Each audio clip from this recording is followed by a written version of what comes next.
Buenos días, soy Joan Sebastián Gómez Hernández y hoy vamos a explicar qué son los inductores y qué es el concepto de inductancia.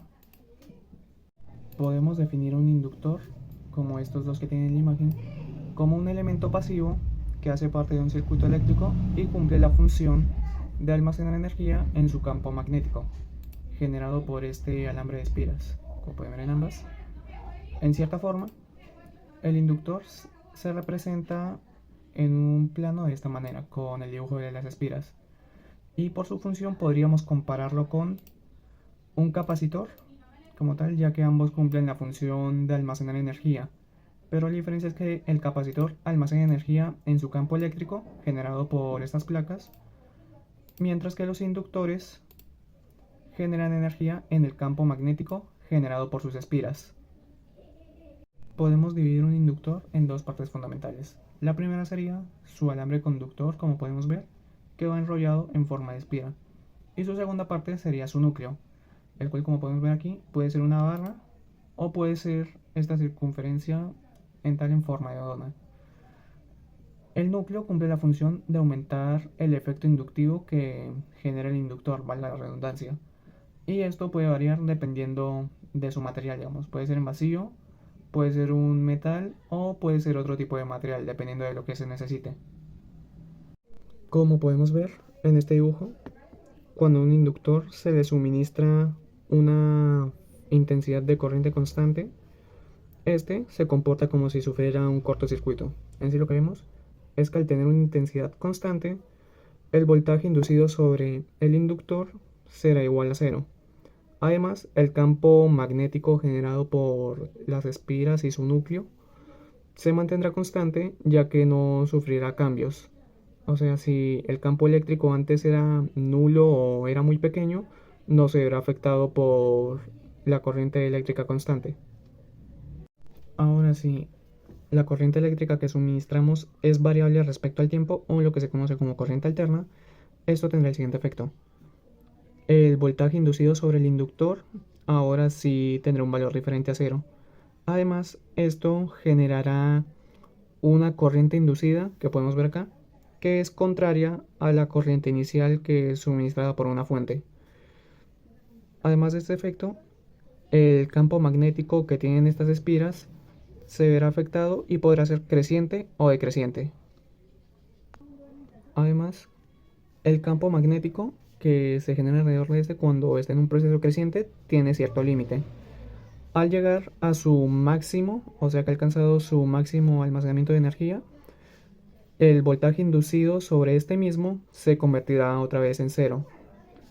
Además, la corriente inducida cambiará de dirección y será en la misma dirección de la corriente inicial, o se puede considerar que sea nula. Y se volverá a comportar como si la corriente fuera constante.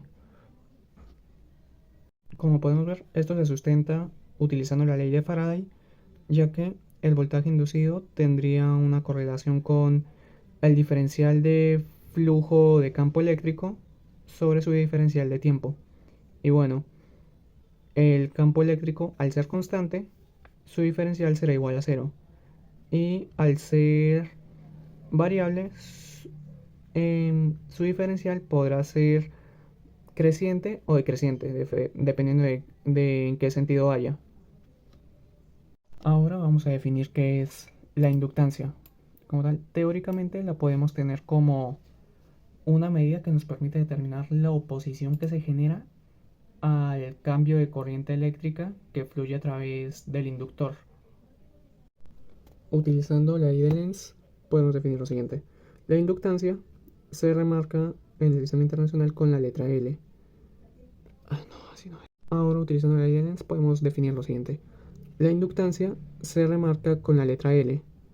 Además, matemáticamente la podemos determinar por siendo el producto entre el número de espiras que tiene el alambre del inductor por el diferencial del flujo de campo magnético sobre el diferencial de corriente.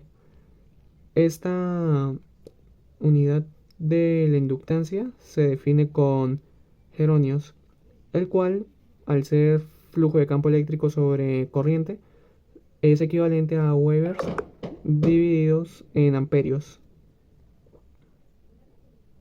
Recordando otras fórmulas, tenemos que el flujo magnético es igual a el campo magnético multiplicado por el área transversal del inductor. Aquí tenemos un esquema en el cual este es el área transversal.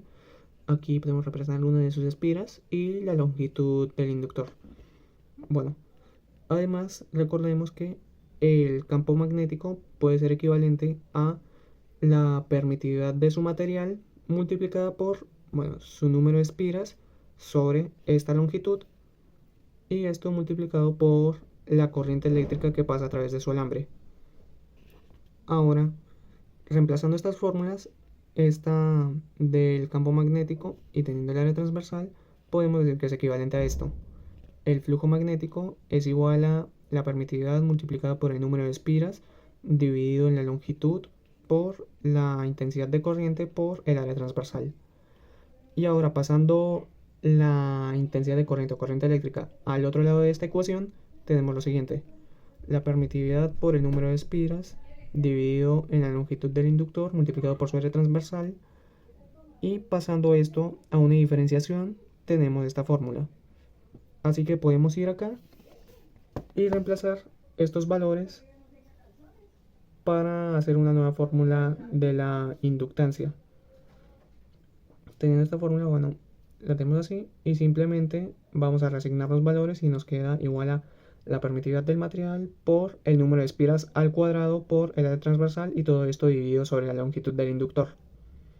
Ahora, teniendo esta fórmula, podemos deducir lo siguiente: la inductancia tiene una correlación inversamente proporcional con la longitud del inductor. O sea, si la longitud del inductor es bastante grande, la inductancia será más pequeña, y en su sentido contrario.